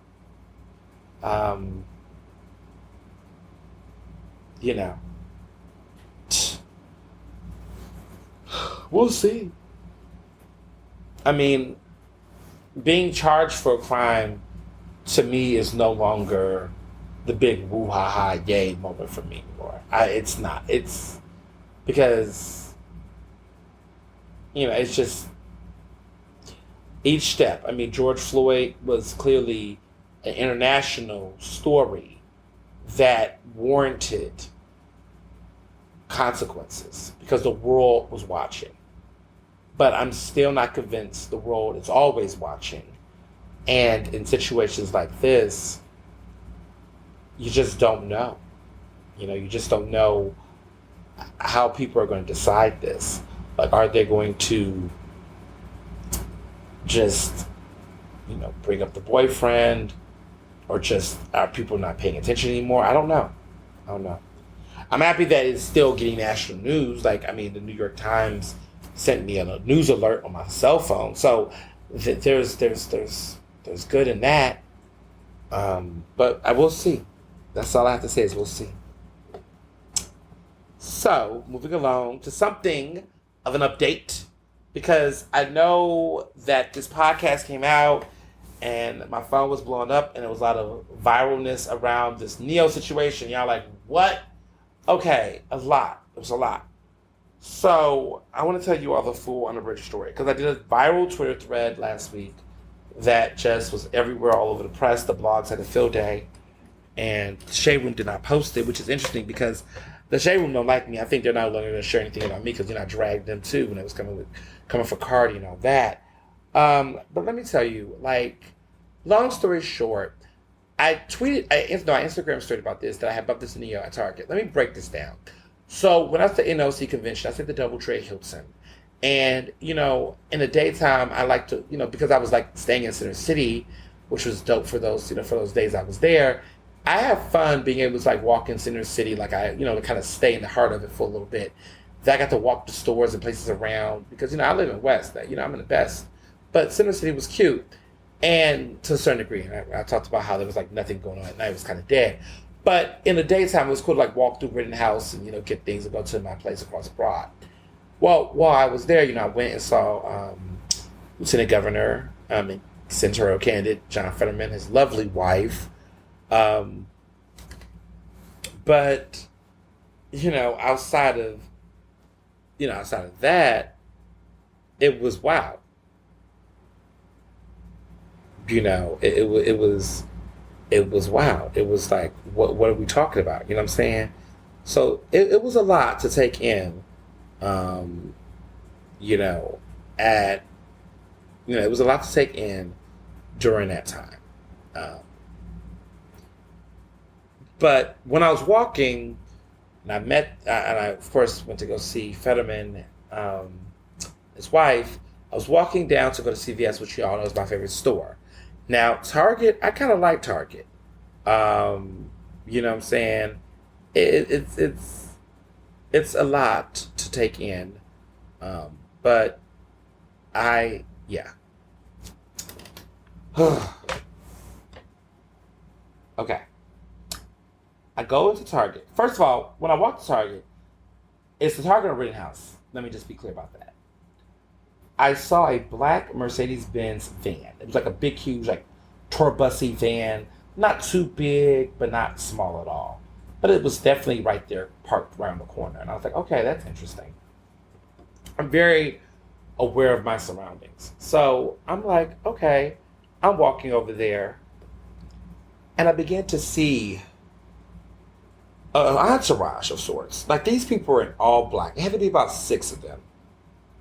And I was sitting there thinking to myself, like, who are all these people that's going on? You know, what's happening? You know, because there's a lot of things that was going on, and I kind of felt like what was happening to the point where some of this was just, you know, making me take a step back and just be like, well, you know, where are we with this? You know, that kind of thing. And I think part of the problem is that when I came in, there was this entourage, there was a crowd, there's a bunch of people with surrounded by not a bunch of people that's with him, well, with him, but not like a crowd of like regular customers. So there's a bunch of people that's there, just the store, just in general. There was like I want to say a Thursday, maybe a Thursday afternoon, something like that, like mid-afternoon. But it was busy. The crowd was busy. You know, diverse group, white people, black people, whatever, just in there. But I just remember seeing like there was like when I was going up the stairs at first, because this Target has upstairs and downstairs. I see Freudian slip. I saw Neo. I thought I saw Neo. Let me just clarify. When I first saw, he had the rose. It was like these like very shiny, purplish, like big old shades, and he has this like not like a beanie, but like one of those like flat beanie caps that you could cover your head because he's like bald. And then he's like, you know, kind of with this group. It was like about 4 or 5 men. They were all like dressed the same, and he had the shades on. So I was looking like whoever like Neo wasn't like a short guy. He was like an average height, but it was some other dudes with him. And I was like, they were just kind of like walking together, like consistently through the store together. And I just didn't really get it. Like, I don't know. It just felt like very mall-like behavior, but it was like a Target. Like at a mall, people kind of come with their crews, I guess, in a mall. But it was just like interesting to see somebody like at a Target with that many people like all walking around. It just seemed extra, like extra. That's the way I could describe it. So he's up there, and to be very clear, I was not spying. To some people in the comments, like, "Oh, was you spying?" No, I'm a journalist. I'm also an inquisitive person. Anytime I'm somewhere, by default, anything that looks off or weird, you're gonna observe it. It's called being a human. Like, who goes to like? Have you ever been to a Target with like 5 or 6 black men together in a group and all black, like walking around someone with like that clearly is trying to be acknowledged or be seen to be famous? Stuff like that is odd. Okay, listen. I've been around the block long enough to see that kind of stuff. So, anyway, so they're upstairs. I go downstairs because I was like at Target for like about 10 minutes. Like, honestly, I was doing like what I call the walk, where you kind of go through different sections and you're like, oh, I just want to see what's around. And you're like there to get a couple of things, but then you're like also kind of like, well, this mask looks nice. Oh, it's only $3. I'll get that. And oh my goodness, this is a face mask. It's only $5. $5 is not bad. And then you just start just throwing shit in your bag, and the bill comes into $100 some dollars. Like, wait, I just came in for some small toiletries to take back to my hotel room. I didn't expect to be spending over $100. But that's how Target gets you. It's just, I'm not even gonna complain because I'm 30, and so like I should know better by now. But like Target will always get you. They will always get you. And what's worse is that I'm not even like a Target person like that. But I must say that they do have things in stock for the things I do need from them, which is not much. But what I do want from them, it's in stock. Just put it on the table. So the problem that came across, became clear to me in that situation was that all of this stuff, like all of these different things to be said, that is happening. I want to provide more context because threads don't allow you to, or you just don't want to be on Twitter that long. But here's where it got interesting to me. Somebody was like, well, what if he just went to the store? That's what I thought at first. That's why I never blew up about this until what happens next. So I go downstairs. At this point, I'm going closer to checkout. At this point, I'm realizing, okay, I have too much stuff in this basket. I'm gonna, do my thing. So when he goes down the stairs, if you ever seen the Target, I'm talking about Rittenhouse, there's a middle stair, that's a midsection. That's before you go all the way down or all the way up. It's that little middle where you maybe, I forgot something upstairs, so I'm gonna go back up, or it's maybe I need to not go up there because I'm going to spend more money. I'm going to go down. So there's that little mid area right there. So you can see the whole lineup in space. They sit there, they stand there for a minute, and he takes his glasses off. And I was still downstairs, but I could just hear this energy upstairs, and you could visibly see it because they don't have blinders. So I'm sitting there, he takes his glasses, I'm oh, it is Neo. So in my mind, I was oh shit, that is Neo. That actually was him. Because at first I wasn't 100% convinced, but I was once he took the glasses off, I realized it. So he takes his glasses off, and he's looking visibly around the store. And I'm okay, I see what's happening. But no one at that moment, actually looked and noticed. I mean, I did, but no one, if they did, they didn't, go up and react or, there's women there. I mean, it wasn't just men. No one. So he goes downstairs, and he makes it a point to go around the shirts area. So they're walking around and trying to go, look for t-shirts. I just was if you're a celebrity, at that level, you've been in the game for years. Neil's been around for a while, y'all. I mean, his music has definitely fallen off. No argument about that. But it's obvious that he's somebody that could get his own stuff. So he goes in the shirt area, and again, no one is noticing him. So I basically finish getting my shopping, I go out, and I leave, and that was it. I was all to say that apparently what I found out on Twitter is that there had been previous encounters with Neo where it appeared that he was looking for some type of celebrity acknowledgement, visibility, or claim, and people were seeing it in real time. And so one of the people who saw him tweet this young woman a couple years ago was saying that she was on an airplane and she saw Neo, and she looked at Neo, and Neo looked at her, and he told her, don't scream. And she just was are you fucking serious? No, I don't, no, I don't want to scream. You know what I'm saying? No, I don't want, you know what I'm saying? It was so weird. It was very weird. But again, someone who was in this mindset that,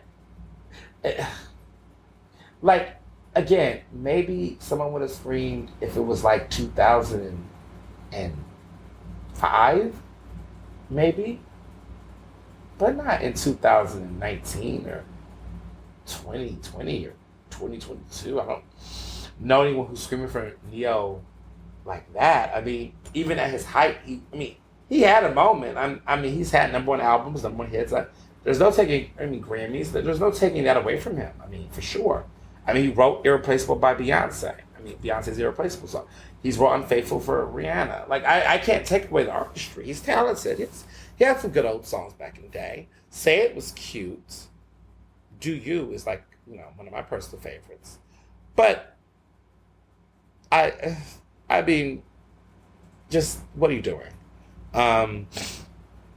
So there might be some type of complex there. But really, I think Neo's relationship life has been the most upsetting thing. This, how that has all been carried out. Last week, we kind of talked about it last week, about this alleged separation. But now I'm hearing reports and allegations that all of this was trying to be a publicity stunt to market the new album, which has not been doing that well. And he's pulling out all types of antics to try to build up interest in the album. And I guess the girlfriend's a part of it, or the wife or something. But the sad part was it didn't land well because he had a history of cheating and problems. And they just renewed their vows literally early this spring. So it just, everything about this just did not look good or sound good. And he dropped the video right after some music video. I'm just what are you doing? It's sad. It's sad. But honestly, I think Neo is one of those artists that there's some artists that, which we'll get to in a minute, that transcend time. That they can go through the decades and just evolve and just continue to do something incredible. And that's Beyonce, right? She's one of those few artists like Usher, but definitely Beyonce recently that have been able to make it past the decades. I mean, she's now fit Renaissance is number one in Billboard 200. First woman ever, like solo female artist, to have 7 consecutive number one albums. Every solo Beyonce album has debuted at number one on the Billboard 200. No other female artist in history can claim that kind of victory. Okay, we're talking from 2003 to 2022. For nearly 20 years, Beyonce has dropped 7 albums in between those years, and she's been able to have 7 number ones. The longevity, we're like Dangerously in Love. Crazy in Love came out in 2003. What the fuck? Like, I can't even process that right now. And 7, lucky number 7. 7 is actually my favorite number. And 12, I like 12 as the number 7, but 7 is definitely my number. 7 number one albums. No one else has done it. Dangerously in Love, B-Day, I Am Sasha Fierce, 4, Self-Titled, Lemonade, and now Renaissance. All 7. Number one. We won't talk about the duet albums like the Carters, Lady Everything that was Love, which debuted at number 2.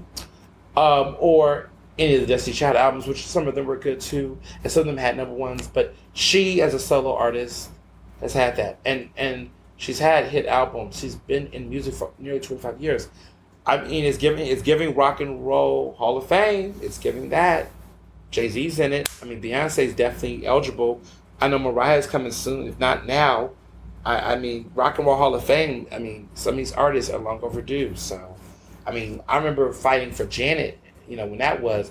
Dionne Warwick, I mean, she needs to be on there, y'all. I don't know why they're playing with Dionne like that, but Dionne Warwick definitely needs to be there. But it's a lot of great artists, but, Renaissance is incredible. Break My Soul, we've been wanting this number one hit for her. It's a lot. She's done a lot. And how she's edited her album, I mean, I just am in awe about that whole thing. Like, just, she took, there was a conversation about the Khalees interpolation of Milkshake, whether she took it off, whether she didn't. But she just is like, people say one thing, she took out Spaz, which was a whole debate last week that was just very complicated to have to hear, because there were Black disabled people who definitely, had their experience and was basically silenced by a lot of white disabled individuals who took over the conversation, and there was a lot of anti-Blackness in how they went about it. But then there were also Black people who are also from the disabled community that felt like, like the way that people talk about homophobia, that they felt erased in those debates, those debates and conversations. And also, I just think the level of fandom and obsession that people have with music artists and people. Yes, you can like Beyonce all day, but you can also acknowledge when Beyonce doesn't do right, and not have to make it like, let's not become white people sometimes in the sense of, let's, use them as a standard. So, this white person did this, why did this happen? I try not to do that because I just don't think it matters what white people are doing in comparison to things that are not in a legal system, right? I just think if you did something wrong, we're not talking about the disproportionate consequence, but just the mere fact that people voice that they think something's upsetting or wrong is a fair thing. And I think too often the concern of the white gaze in these situations block conversation with Black people to talk about issues around homophobia, transphobia, ableism, classism, okay? Because there's a lot of that too that is not okay in our community, the way that we discuss housing insecurity and homelessness and things of that nature.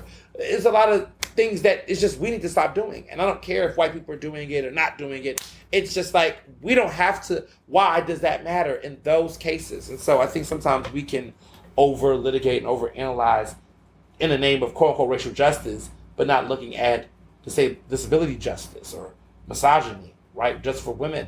Like, conversations around rape culture in the Black community has always been weaponized based off of what white people say or do around it, that we can't even talk about those things. And so I just want people that, like, all day, every day, can love your artists down, but they're humans like us, and they admit their imperfections and their flaws, and we can be able to go on that journey with them. Like, in a way that gives them grace. But sometimes, hey, change it. What was good is that I like that at the end of the day, Beyonce took it down. So, case closed. There was no need to beat a dead horse. Some of the people that did that. She took it out. There would have been some artists, there's a lot of artists, some of your favorite artists, that have said homophobic things in songs. They haven't taken a goddamn thing down. Okay? And people don't hold them to the same standard. And again, it's not going tit for tat. It's just to say that I am proud that black women like Lizzo and Beyonce are making changes in their music and having the courage to. And, also to even add on to this, it's also about making people, I guess, recognizing what you're bringing to the table as a good person, to the craft. Like, are you a good person? Are you someone who brings people together? Do you represent inclusion? Do you represent acceptance? And I think that they're the kind of people that represents those things. So I think that's the one best thing about them, is that they are who they are outside of their music. There's a lot of people that try to act like their music and who they are separate, but they're actively self-editing and enhancing and improving their music in real time, which actually proves the point that artists can do that if they care. Because there's always this thought of, oh, I can't go back to the mixer. I can't do this. It's already there. No, you can revise as you go. And Beyonce and Lizzo proves that you can easily replace and do something different. Now, the original box set copies I have will have the complete album as it originally was made without the changes. Now, they probably will revise those down the road. But I have a collector's item, basically. My vinyls and my box sets seem to have all the original album as originally done without the rechanges, which make it more valuable down the road. But, I was always to say that for them to continue to evolve with their fans is a blessing. No complaints there. So as far as TV goes, I haven't been watching too much TV because I've been in convention mode, but P-Valley and Baddies South is on my list. And I just want to say this real quick. So I'm a big fan of Christian Rock on the show.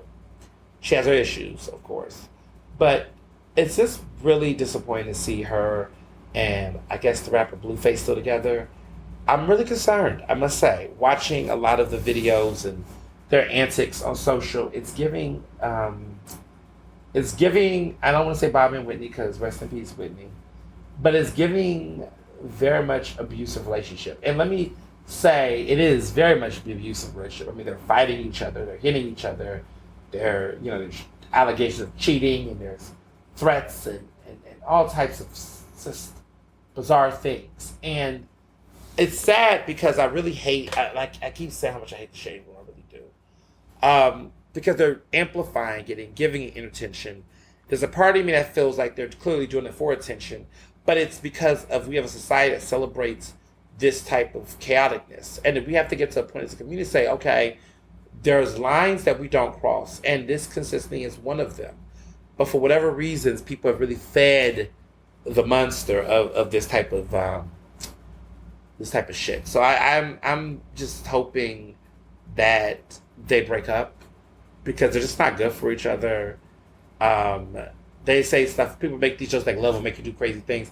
No, we gotta stop that rhetoric. It's just giving very much that I don't know if she has a world outside of his orbit, and maybe that's why she feels like she has to stay there. It's obvious that he doesn't he probably has love for her, but he's obviously not someone who is committed to being good to her in the way that she wants to be treated. And they just go back and forth because of that connection to each other. But that kind of seniority and a familiarity with each other doesn't mean it's love. It doesn't mean that it's meant to be because of the time.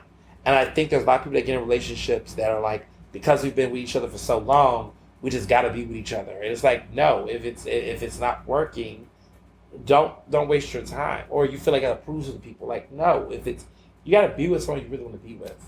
Like, I'm with someone that I love, that I care about, that I'm invested in being with. Like, this is someone I want to be with. I've been with for a long time. I love my relationship. I love how I feel. I love how I make them feel. It's something I want to be in.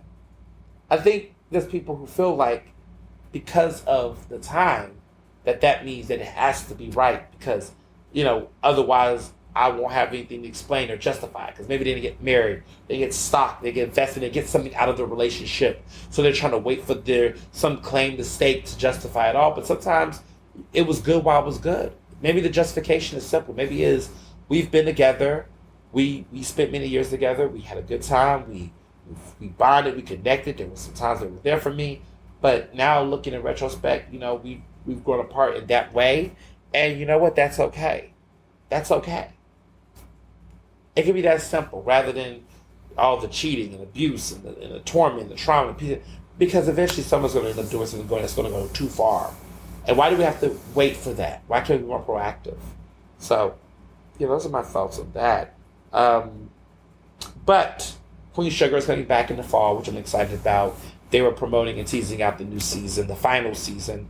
Oh my goodness, I don't know if I'm ready for it to end. I guess it's been around for a long time. Those actors are like evolving in their craft. But I'm going to miss Queen Sugar. I look forward to seeing what happens this season. But I'm also excited about is Love and Hip Hop has returned. They're returning today, Monday. And I've been waiting for this, y'all. Y'all know I've been waiting for a full season. Like, I'm tired of all of these. I mean, I like the compilations. I've been watching religiously, but I'm so happy that there's like fresh episodes back to back. So it's going to be Love and Hip Hop Atlanta and Love and Hip Hop Miami from like 8 to 10 on Mondays on VH1. So y'all know I'm going to be on it like Lou. My DVR is already set. I'm not going to miss these episodes for the world. I've been waiting for Love and Hip Hop for a minute. So they tried to come back during the pandemic, but it was kind of weird. It didn't really hit the same. But I feel like now that people are really grooving and moving, and the show has got it's the production, we're in for a really, really great surprise. I don't know where New York is at. I guess Hollywood is not happening anymore. I guess New York isn't either, which is interesting. But we got Miami and we got Atlanta, and I have to say those were the two best seasons, the best shows. I mean, Hollywood had its moments. New York, New York really had its moments too. But I feel like everyone's all scattered. I mean, the Tara and, how many times are we going to keep seeing Peter Guns and Cisco and what's his other name?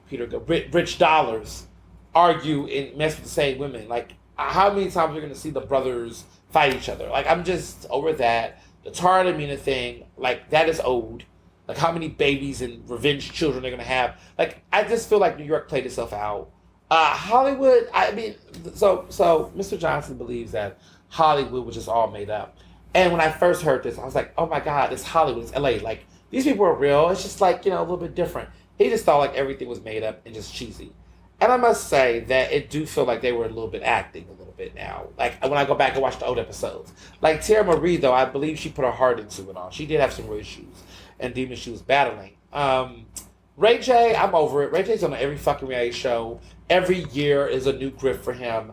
I mean, admires his hustle, but God, it's just like, Ray J, just like, when are you living your life that does not require a camera in the mix? I just don't understand. Him and Princess Love, on again, off again. Like, what the fuck? I don't know. That's just too much.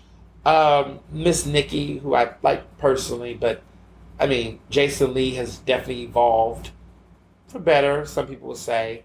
I just feel like Atlanta is great. And I think I like how they moved a lot of the people from other shows to Atlanta and Miami, like Scrap and all. Like, these people are also integrated in the rest of these shows.